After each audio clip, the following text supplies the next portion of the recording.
ഛത്തീസ്ഗഡ് മുൻ മുഖ്യമന്ത്രി Bhupesh ബാഗേലിന്റെയും മകന്റെയും വസതിയിലെ enforcement directorate പരിശോധന നടത്തി. മദ്യവിതരണത്തിന്റെ മറവിൽ 2161 കോടി രൂപ ബാഗേലിന്റെ നേതൃത്വത്തിലുള്ള സംഘം അനധികൃതമായി സമ്പാദിച്ചെന്ന കേസിലാണ് പരിശോധന. ഛത്തീസ്ഗഡിൽ ആകെ 14 ഇടങ്ങളിൽ നടത്തിയ പരിശോധനയിൽ ചില നിർണായക വിവരങ്ങൾ ലഭിച്ചതായാണ് സൂചന.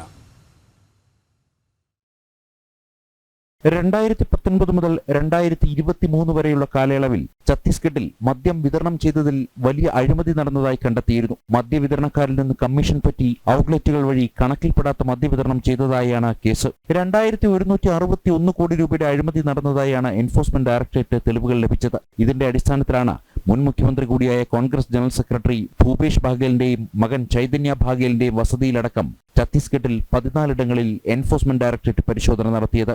ഭൂപേഷ് ബാഗേലിന്റെ മന്ത്രിസഭയിൽ എക്സൈസ് മന്ത്രിയായിരുന്ന കവാസി ലക്മയെ ഇതേ കേസിൽ കഴിഞ്ഞ ജനുവരിയിൽ ഇഡി അറസ്റ്റ് ചെയ്തിരുന്നു. മദ്യവിതരണക്കാരിൽ നിന്ന് 72 കോടി കൈപ്പറ്റിയ കവാസി ലക്മ ഈ പണം കോൺഗ്രസ് ഓഫീസ് നിർമ്മിക്കുവാനും മകന്റെ വീടിനുമായി ചെലവിട്ടതായാണ് എൻഫോഴ്സ്മെന്റ് ഡയറക്ടറേറ്റ് കണ്ടെത്തിയത്.